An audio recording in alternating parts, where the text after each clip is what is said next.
Gimana Bang kabar sehat? Sehat. Terima kasih. Ini lagi bangun rumah ini kayaknya. Enggak, di Sekret, di Oh ini, Matraman. ini Secret Matraman. Mm-mm. Oke, Bang hari ini gue pengen ngobrol sedikit sama lu soal ini sih, soal refleksi Sumpah Pemuda sebetulnya. Jadi Ya. lu kan orang yang capable di bidang ini dan lu banyak Ya. apa pergerakan di bidang pemuda seperti itu. Terakhir kan waktu lu ngajak gue diskusi sama Muldoko kan, buat gue itu keren sih bisa apa lobby ke sana gitu loh. Dan gue berharap Oke. Pertama gue pengen ini sih, pengen sharing soal lu kan kuat di sejarah Bang. Cerita dong sedikit soal pergerakan pemuda pada sebelum kemerdekaan dan pada saat kemerdekaan seperti itu.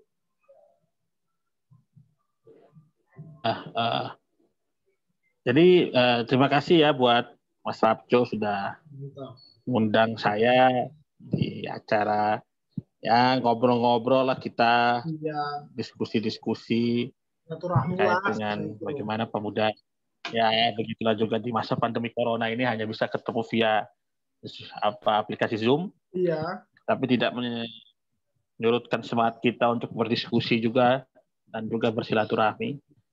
Nah, terkait dengan bagaimana peran pemuda ketika pada saat di zaman revolusioner atau pergerakan menuju kemerdekaan dan pada saat di masa-masa kemerdekaan dan setelah kemerdekaan atau masa-masa mempertahankan kemerdekaan, memang pemuda ini sangat banyak sekali ya terlibat dalam peristiwa-peristiwa sejarah.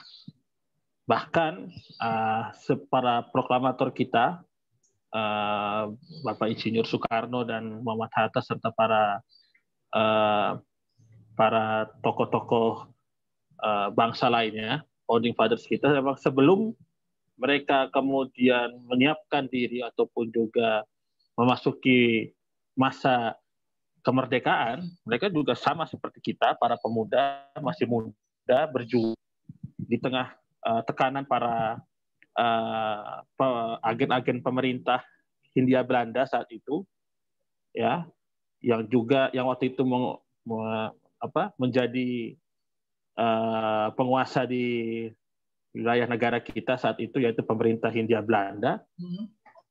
Ya, mereka para pemuda juga kemudian melakukan gerakan-gerakan mempersiapkan apapun juga untuk kemudian nanti membentuk yang namanya Negara Kesatuan Republik Indonesia.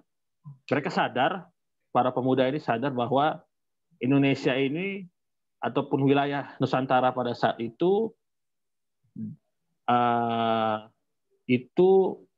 berasal dari banyak sekali wilayah, banyak sekali suku bangsa, berasal dari wilayah-wilayah yang sangat jauh dan berbeda suku, bahasa, dan budaya. Nah, tetapi kemudian mereka dipersatukan oleh salah satunya adalah semangat untuk kemudian membebaskan diri dari penjajahan dan kemudian semangat dan mereka menambahkannya dirinya adalah ini. Nah, usaha-usaha itulah yang kemudian dimulai dari sejak 1908, yaitu sejak pergerakan kemahasiswaan itu dimulai, yaitu kebangkitan nasional yang dimulai lewat gerakan para mahasiswa-mahasiswa kedokteran atau yang dulu disebut Stopia, membentuk yang namanya Budi Utomo. Nah, kemudian itu berkembang sampai ke seluruh pelajar, ya, baik itu pelajar yang bersekolah di dalam negeri ataupun juga para pelajar yang kemudian mendapat kesempatan untuk belajar di luar negeri, ya. Itulah yang kemudian memicu mereka untuk kemudian melakukan pergerakan-pergerakan nasional ataupun pergerakan-pergerakan kebangsaan dimulai dari dunia akademisi ataupun dunia pelajar. Okay. Kemudian pergerakan ini semakin banyak, ya, paham-paham semakin banyak yang masuk, ya, seperti ada yang berhaluan sosialis, ada yang berhaluan komunis juga masuk ke dalam pergerakan masyarakat pada saat itu. Nah, semakin banyak para pemuda yang kemudian tercerahkan oleh kemudian karena mereka belajar melalui sistem pendidikan yang mereka dapatkan baik itu di dalam negeri maupun di luar negeri, kemudian mereka mulai rasakan bahwa pendidikan yang saya dapatkan ini mungkin aplikasikan, tetapi ini saya dapatkan ataupun saya menjalankan pendidikan yang saya dapatkan ini tidak kemudian saya melayani untuk kepentingan nasional atau kepentingan bangsa, tetapi untuk kepentingan penjajah. Seperti itu.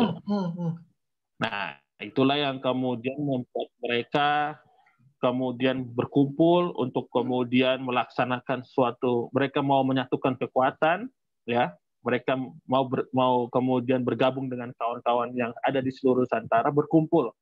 Kemudian kita namakan itulah Kongres Pemuda 1 dan Kongres Pemuda 2 yang kemudian menjadi sekarang disebut peristiwa Sumpah Pemuda.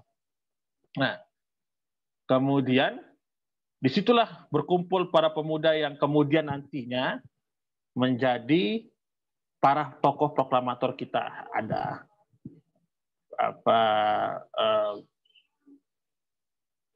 pendirinya GMKI, Joris Lemena di situ juga.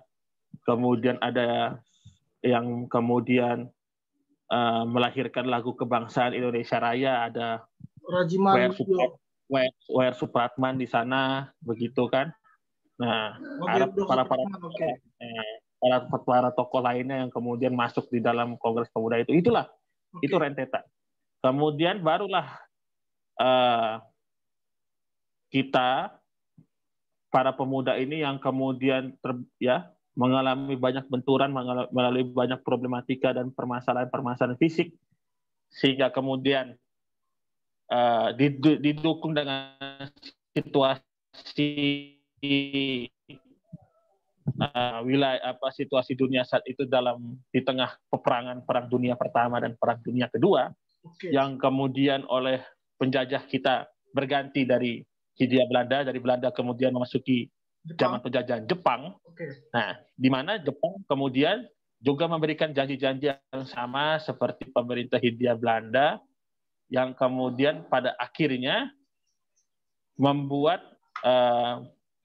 para pemuda ini ataupun juga tokoh-tokoh ini mengambil momentum ketika akhirnya Jepang kalah Perang Dunia Kedua.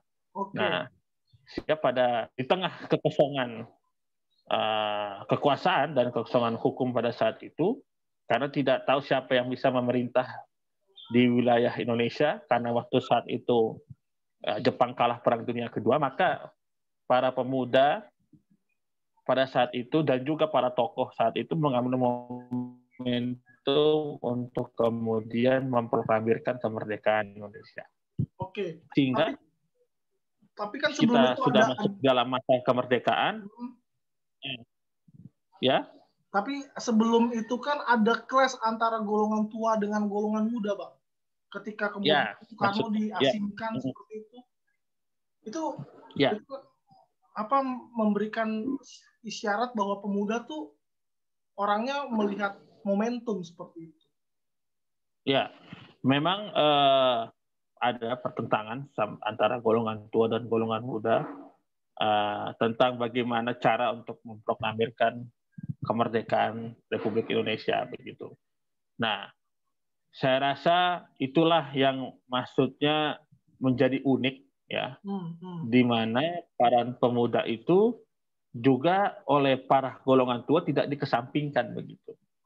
Maksudnya adalah saya rasa para pemuda dan para tokoh pemuda pada saat itu adalah mereka saling mendengar, ya, apa jalan yang terbaik gitu untuk kemudian melihat situasi bagaimana memproklamirkan kemerdekaan Republik Indonesia. Karena tokoh pemuda mempunyai argumen yang baik, tokoh tua juga memiliki argumen yang kemudian mereka mau melihat bahwa kita jangan terlalu terburu-buru mengamirkan kemerdekaan Indonesia karena situasi masih belum aman. Gitu. Situasi masih belum kondusif. Itu adalah maksudnya pemikiran yang sangat baik juga. Nah, tetapi setelah kompromi dan kemudian berdialog ya, sampai ya ada pemaksaan dan kemudian membawa para untuk ditekan dan sebagainya, saya rasa kemudian jalan yang terbaik adalah kemudian mengamirkan kemerdekaan Republik Indonesia. Saya rasa itulah di mana peran pemuda itu sangat signifikan, baik itu sejak zaman pergerakan nasional dimulai sampai masuk ke dalam peristiwa kemerdekaan. Nah, kemudian juga dilanjutkan dengan masa mempertahankan kemerdekaan.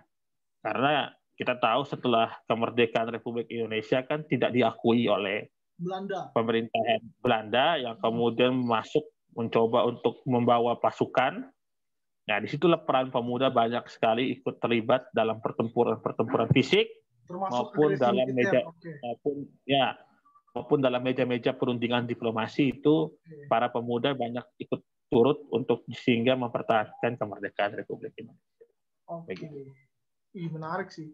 Lalu kemudian setelah mendengar tadi Abang mengatakan bahwa dimulai dari meja akademis ketika kebangkitan nasional itu dibentuk dimulai dari kajian seperti itu. Nampaknya pemuda zaman dulu memang gemar membaca dan gemar menulis sehingga mulai dari kajian mereka membentuk suatu organisasi atau membentuk sebuah momentum kebangkitan nasional seperti itu. Oke, Bang, setelah melihat sejarah yang panjang itu, kalau dibandingkan dengan pemuda saat ini, apa yang menjadi perjuangan saat ini sebagai pemuda? Saya rasa yang paling pertama adalah mempertahankan ya. Maksudnya mempertahankan kemerdekaan itu adalah begini. Kita sekarang sudah masuk di usia ke-75 ya. Ke-75 tahun Republik Indonesia berdiri ya. Di mana kita sebagai bangsa ini yang terdiri dari ratusan suku bangsa dan juga dari berbagai agama dan juga dari berbagai ras ya. Pertama Republik Indonesia ya. Kemudian yang kedua adalah kita mempertahankan sifat-sifat yang kemudian menjadi dasar daripada negara kita, Pancasila. Itu yang kedua. Nah, yang ketiga adalah tentu saja memajukan bangsa dan negara kita, memajukan masyarakat kita. Itulah maksudnya peran pemuda yang menurut saya itu mengambil ya tidak muluk-muluk amat lah gitu. Tidak terlalu mendetail, tidak terlalu membuat pusing, tapi itulah yang harus dicapai, hanya itu.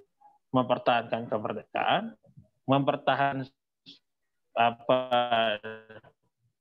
nilai-nilai Pancasila, yang ketiga ya membawa negara dan bangsa ini untuk maju untuk mensejahterakan masyarakatnya, seperti itu. Itu baru tujuannya ya. Maksudnya untuk kemudian masuk ke dalam seperti program atau bahasanya apa yang mau dilakukan ya. Itulah makanya kita pemuda harus semuanya bekerja bersama-sama gitu, berpikir bersama-sama gitu, berdiskusi bersama-sama. Seperti itu. Nah, itu dulu tuh. Maksudnya apa yang harus dilakukan pemuda saat ini ya? Menurut saya itu ya hal itu. Gitu. Itu tadi Abang aku berfokus pada mensejahterakan, pemuda ikut andil bagian untuk mensejahterakan.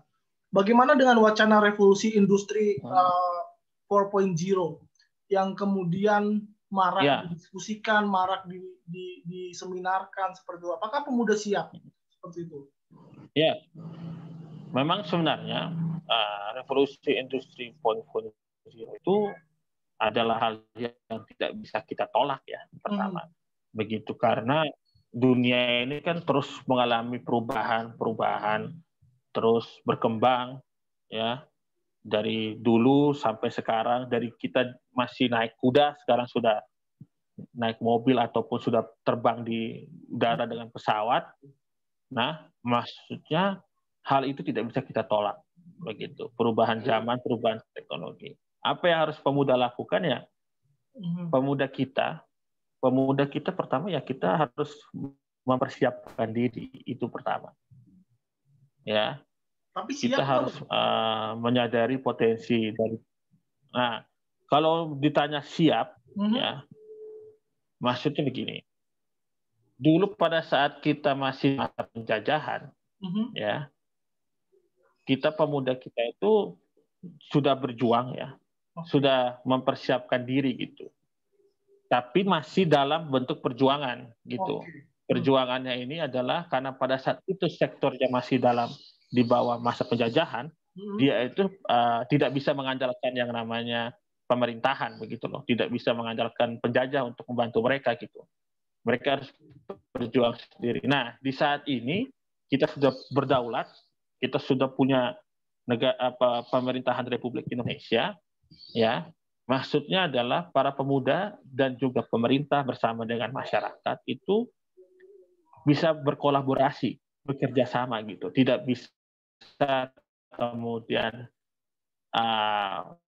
pemuda kemudian bergerak sendiri, kemudian pemerintahnya berjalan sendiri, masyarakatnya juga berjalan sendiri, nggak bisa.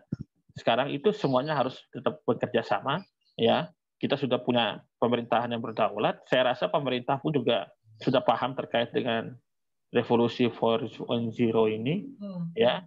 Bagaimana supaya kemudian pemerintah kemudian juga bersama pemuda bersama-sama untuk kemudian menghadapi revolusi industri 4.0 ini, seperti itu. Oke, lalu kemudian strategi untuk menghadapi revolusi ini apa yang perlu dipersiapkan sebetulnya? Iya, memang yang paling mendasar adalah kita bicara soal pendidikan ya, untuk revolusi industri. Maksudnya adalah dimanapun ya, seperti zaman penjajahan, kembali lagi di masa sejarah, untuk mempersiapkan mengapa pemuda kita kemudian bisa berpikir untuk kemudian memiliki cita-cita untuk mendirikan negara Republik Indonesia, karena mereka sudah diberikan pendidikan. Gitu. Mereka mendapat pendidikan yang walaupun saat itu belum masif ya oleh pemerintah Hindia Belanda, mereka mendapatkan kesempatan itu untuk kemudian mereka mempunyai pemikiran untuk mendapatkan cita-cita untuk mendirikan negara Republik Indonesia. Nah, di saat ini yang untuk mencapai ataupun juga terkait dengan revolusi 4.0 ini adalah memang dasarnya adalah pendidikan kembali, gitu loh. Nah, inilah yang harus menjadi tanggung jawab pemuda, bahwa kita sudah punya negara, kita sudah punya sumber daya, ya, kita sudah punya sistem yang sudah tertata, dan sekarang bagaimana upayanya, nah, gitu. Bagaimana upayanya untuk kemudian mencapai yang namanya revolusi industri 4.0 itu, atau menghadapi revolusi industri 4.0 itu. Nah, menurut saya yang paling penting adalah pertama adalah penataan pendidikan, gitu. Dari dulu sampai sekarang, itu pendidikan kita ini masih jalan di tempat, ya, berjalannya sangat pelan, ya, mungkin ya sangat tidak bagaimana seperti tidak memberikan manfaat ya bahasanya ya, tidak kemudian memberikan tidak lahir sesuatu dari pendidikan kita ini. Itulah yang menurut saya penataan pendidikan kita masih berdebat soal kurikulum, kita masih berdebat soal anggaran, dan begitu. Kita masih berdebat dengan hal-hal yang sepele, remeh-temeh, bahkan tapi kita nggak melihat kawan adik-adik kita, teman-teman kita. Nah, itu berjuang, ya. Mereka berjuang, ada yang sampai menyeberang sungai, menyeberang jembatan yang patah. Maksudnya adalah keadaan yang sudah sebenarnya melihat suatu keadaan seperti ini, seharusnya pendidikan itulah yang pertama kali harus diutamakan. Seperti itu. Menarik sih itu. Lalu kemudian Bang, Abang sebagai Direktur Rumah Milenial Indonesia Jakarta ya. Lalu kemudian bagaimana dengan minat baca buku pemuda menurut Abang? Karena kan tadi ternyata kebangkitan nasional diawali dengan sebuah kajian. Lalu kemudian bagaimana saat ini pemuda kita dalam minat membaca yang Abang amati seperti itu? Ya, kalau saya lihat ya, kalau minat membaca para pemuda kita ini ya, sebenarnya minat membacanya ada, minatnya itu ada, gitu. Oke. Tetapi keterjangkauan, akses ya, akses dan kemudian bahasanya harga ya, sampai harga pun mempengaruhi minat untuk membaca begitu. Ya, saya juga kuliah ketika mau disuruh membeli buku-buku itu ya, ya kita pertama cari di Gramedia pasti. Kita mikir 2 kali nih harga buku di Gramedia ini kan. Akhirnya kita minta senior, Bang, buku yang kemarin masih ada nggak? Minatnya ada. Walaupun cara kita masih kuliah ya, kita kuliah gitu, ya minatnya ada gitu. Nah, tapi gimana dengan kawan-kawan kita? Gitu. Lanjut Bang, lanjut. Gitu. Bagaimana dengan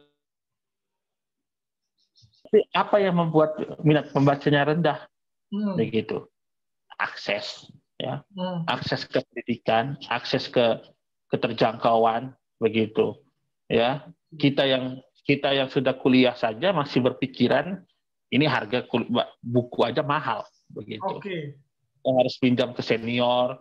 Bahkan kita harus beli yang bahasanya buku KW-nya itu di Kuitang kan, di Senen, gitu kan. Iya. Gitu loh.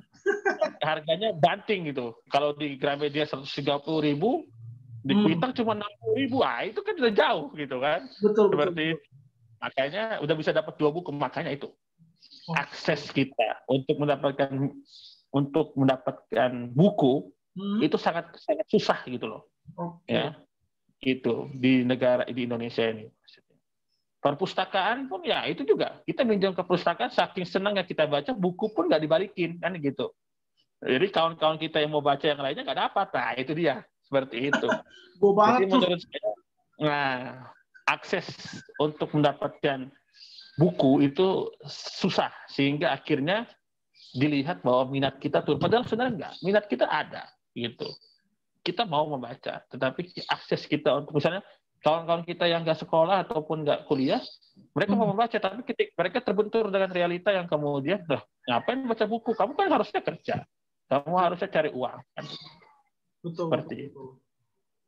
Jadi ada tabrakan sosial juga ya, yang dimana sebenarnya pemuda ataupun bahkan anak kuliah juga disuruh kuliah sambil kerja. Bagaimana kemudian bisa fokus untuk menimba ilmunya, memperdalam ilmunya, sementara harus sambil kerja seperti itu. Oke, menarik sih. Selain itu ada lagi nggak Bang? Terkait dengan maksudnya menuju revolusi 4.0 ya. Yang pertama paling mendasar memang pendidikan ya. Itu pertama. Dan kalau yang kedua terkait bagaimana pemuda bisa aktif di sana adalah terkait bagaimana pemuda itu aktif juga masuk ke dalam perpolitikan, begitu. Kalau menurut saya. Nah, maksudnya adalah dalam sejarah pun juga sudah ketika misalnya Bung Karno dulu, ketika pada saat masuk ke zaman kemerdekaan, dia sudah siap menjadi pemimpin karena sudah dipersiapkan sejak dari tahun 1928, Kongres, kuliah, bahkan kemudian masuk keluar penjara menghadapi penjajah, dia sudah siap. Sudah mengalami yang namanya kaderisasi yang sangat dalam, ya. Sudah dipenjara berapa kali. Maksudnya bukan karena soal penjaranya, tapi karena sudah mendapatkan ilmu yang sangat banyak, ya. Sudah mempersiapkan dirinya untuk menjadi pemimpin. Maka kemudian ketika ada momentum untuk menjadi pemimpin, yaitu di zaman kemerdekaan, dia siap secara politik, dia siap. Begitu. Nah, itulah yang di pemuda sekarang saat ini adalah dia juga siap secara pendidikannya, ya. Kemudian yang kedua, siap juga dia mengalami yang namanya masuk ke dalam dunia politik itu Indonesia seperti itu. Menarik ini. Bagaimana kemudian peranan pemuda dalam perpolitikan di Indonesia? Sementara kemarin data LSI menyebutkan hampir 40% pemuda itu ingin golput seperti itu. Ketika Pilpres kemarin, itu yang pertama. Yang kedua, ketika kita mendengar kata politik, pemuda tuh kayak acuh nggak acuh, ya udahlah, politik selalu kotor seperti itu. Bagaimana kemudian bisa mengembangkan minat masuk politik seperti itu, Bang? Ya, maksudnya begini. Mungkin satu ya, saya melihat bahwa mungkin mereka menafsirkan politik itu, mereka melihat PDIP, mereka melihat Nasdem, melihat Golkar, atau melihat partai politik lah, begitu. Tetapi sebenarnya kegiatan politik itu sudah dilakukan dalam kegiatan sehari-hari, begitu. Contohnya? Ya. Nah, misalnya seperti politik itu kan adalah bagaimana kita mendapatkan kekuasaan ataupun juga kita mendapatkan yang namanya power, ya, kekuatan.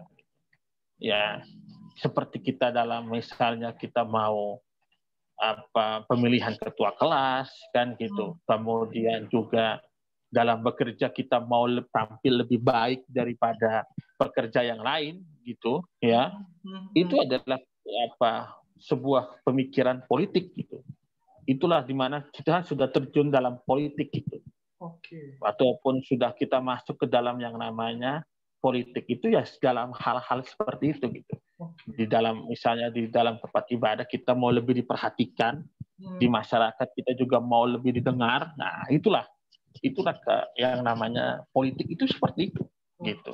Jadi mungkin orang tidak paham dengan politik itu seperti apa, mungkin hanya melihat seperti memilih di pemilu dan sebagainya. Ya itu sebenarnya politik juga, tetapi itu politik yang diatur melalui mekanisme hukum, begitu, seperti itu. Nah, politik yang seperti yang ada di dalam kegiatan sehari-hari seperti yang tadi saya jelaskan, itulah juga seperti politik, begitu.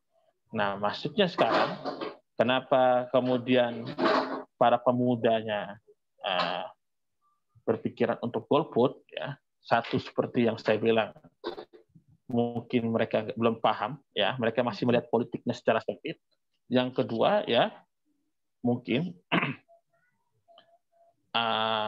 mereka terlalu disibukkan, ya, dengan keadaan-keadaan yang dimana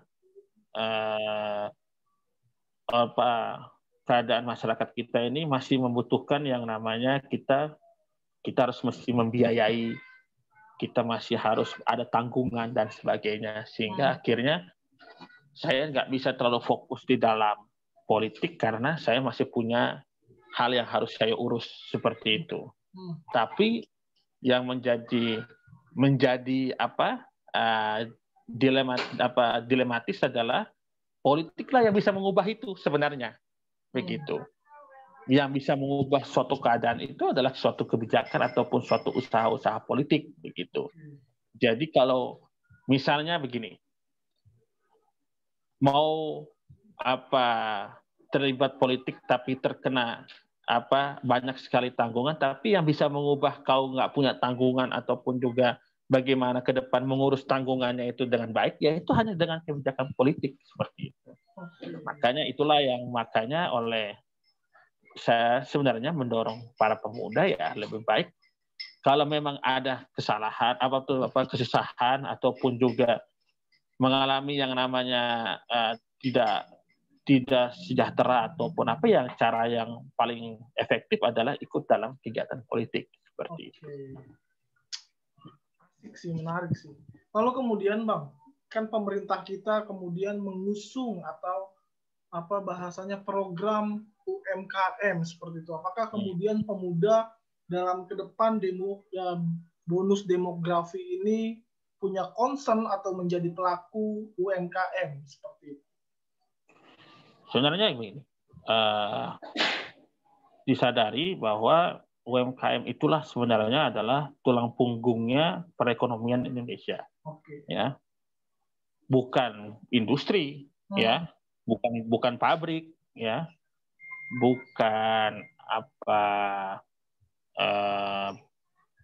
perusahaan-perusahaan yang sangat besar dan mewah itu bukan, tapi UMKM yang menjadi tulang punggung perekonomian Indonesia saat ini, gitu loh, ya, toko-toko kelontong, ya, toko-toko yang ada di pasar, ya, para penjual yang melalui media, ya, seperti lewat platform itu, itulah tulang punggungnya perekonomian Indonesia, bukan perusahaan, begitu. Sehingga saya rasa ketika pemerintah mendorong untuk masuk pemuda di UMKM, sebelumnya pemuda sudah ada di UMKM, begitu. Seperti itu. Jadi sudah bukan terlambat atau bukan, maksudnya ya keadaannya ya pemerintah ini menyesuaikan saja gitu dengan apa yang ada di sekarang gitu. Maksudnya pemerintah mendorong investasi dan sebagainya, juga mendorong UMKM. Masalahnya sekarang bagaimana cara menjaga UMKM kita begitu. Maksudnya begini, bagaimana cara menjaganya adalah kita pemuda ini bergumul dalam mau membentuk suatu UMKM. Maksudnya ketika kita mau masuk ke dalam sistem perekonomian nasional, kita akan bertempur yang terbentur dengan yang namanya regulasi, peraturan. Iya, betul. Bahwa ini ada peraturan seperti ini, peraturan seperti ini, peraturan seperti ini. Itu dari situ aja mungkin setengah dari orang-orang yang mau masuk UMKM sudah tereliminasi, sudah malas, sudah tereliminasi begitu. Itu baru satu. Kemudian kedua, tiba-tiba sudah lulus nih regulasinya, ada yang tiba-tiba, Pak, uang keamanan Pak, gitu, Pak, iuran ini Pak, begitu. Itu yang kedua. Itu sudah itu. Kemudian yang ketiga adalah ketika sudah melewati yang seperti itu, barulah kemudian berhadapan dengan para UMKM lainnya ataupun para investor yang tiba-tiba, kita modalnya berapa? Kita modal aja harus gadain mobil gitu. Nah, tiba-tiba investor datang pakai duit dolaran gitu kan, begitu. Kita mau ngomong apa? Seperti itu. Makanya yang harusnya banyak diperbuat oleh pemerintah itu bukan untuk memperbanyak lagi UMKM, karena UMKM itulah sebenarnya sudah menjadi jati dirinya bangsa Indonesia seperti itu. Ya, itu sudah menjadi tulang punggung perekonomian UMKM itu. Nah, yang kedua yang harusnya dilakukan pemerintah itu adalah bagaimana menjaga UKM, memberikan akses yang lebih banyak kepada UMKM kita gitu loh. Seperti itu. Lalu ini menarik. Kemudian bagaimana cara atau bagaimana mewujudkan pemuda untuk menjadi pelaku UMKM? Karena kan gini, ketika bicara soal UMKM, contoh misalnya mau buka bisnis, misalnya kecil-kecilan aja kayak gue, durian kayak gitu kan, at least butuh modal kan, dan mungkin terbenturnya di situ Bang, terbenturnya di situ sehingga ya udah deh kerja kantoran aja kayak gitu, atau misalnya ya udah deh jadi PNS aja kayak gitu. Jadi itu yang kemudian terbenturnya di situ gitu. Memang itu yang maksudnya, itu saya sepakat ya, bahwa sebenarnya ya akses itu juga termasuk pemberian modal gitu. Maksudnya banyak anak muda kita yang kreatif kok. Pemuda-pemuda kita sebenarnya memiliki ide-ide yang kreatif, ide-ide yang sangat cemerlang gitu kan. Tapi mereka nggak punya uang, nggak punya modal. Itu dari awal itu dari situ. Pemberian modal, pemberian akses terhadap regulasi, ya begitu kan. menjauhkan mereka dari birokrat ataupun oknum-oknum birokrat yang mau melakukan pungli, ya kan? Yang keempat, menjaga mereka agar tetap terus bertahan di dalam iklim investasi kita seperti itu. Nah, itulah yang seharusnya dilakukan oleh pemerintah begitu. Kalau mau menerbitkan atau menarik banyak UMKM, maksudnya banyak, sudah siap banyak manusianya ataupun juga SDM-nya sudah banyak begitu. Sekarang bagaimana komitmen pemerintah dalam kemudian melihat misalnya ini ada UMKM. Misalnya orang yang mau jadi UMKM siap 10 juta. Tiba-tiba ada satu orang investor, dia bawa 100 miliar. Mau pilih yang mana antara investor itu atau ini begitu. Nah, seperti itu. Maksudnya kalau pemerintahnya pinter, nggak milih salah satu, dikembangkan dua-duanya begitu. Yang sudah diterima, ya kan? Yang UMKM-nya juga dikembangkan begitu. Jangan kemudian milih salah satu, nggak bisa. Dua-duanya harus dikembangkan begitu. Iya, soalnya pemuda. Gue beberapa waktu lalu gue diskusi sama salah satu staf di Kementerian Ekonomi Kreatif, lalu kemudian dia bilang bahwa sebetulnya di Indonesia ini apapun bisa dijual, misalnya contoh makanan ya, mie tek-tek misalnya. Coba lu bayangin mie tek-tek tiap malam berapa omsetnya, mungkin lebih gede daripada yang kerja kantoran, kan seperti itu. Karena kan apalagi orang Indonesia suka makan ya, buka makanan apa segala macam rame seperti itu. Jadi sebetulnya kalau pemerintah bener yang lu bilang bisa kasih modal, mungkin bisa gitu loh. Ya, bisa. Nah, seperti itu. Dan maksudnya pemuda kita pun bukan pemuda yang malas gitu kan. Iya, makanya. Begitu. Bukan kemudian gue bicara ya kita butuh modal, kemudian lu cuma butuh modal dari pemerintah. Ya karena kita sudah hidup ya. Kita sudah hidup di mana kita punya pemerintahan yang berdaulat, pemerintah negara Republik Indonesia yang merupakan representasi ya, bukan pemerintah atau negara ya, tapi pemerintah itu adalah representasi dari Negara Kesatuan Republik Indonesia, seperti itu. Representasi inilah di mana masyarakat kita bisa mengadu kepada pemerintahnya. Kami sebagai rakyat negara Republik Indonesia meminta Anda pemerintah negara Republik Indonesia yang adalah representasi ya dari negara kesatuan itu, kami meminta bahwa kami mau bekerja gitu. Kami mau kemudian diberikan modal gitu. Begitu. Jadi bukannya apa-apa merengek ke pemerintah, ya emang itu tugasnya pemerintah, menerima setiap keluhan daripada masyarakatnya begitu, memproses gitu. Melaksanakan tugas-tugasnya adalah pertama melayani masyarakat begitu. Seperti itu. Oke. Bang, kita review ya. Bagaimana kemudian peranan staf khusus presiden yang katanya milenial sebagai representasi pemuda seperti itu. Bagaimana menurut lo? Apakah kinerjanya sudah baik atau belum? Sebentar.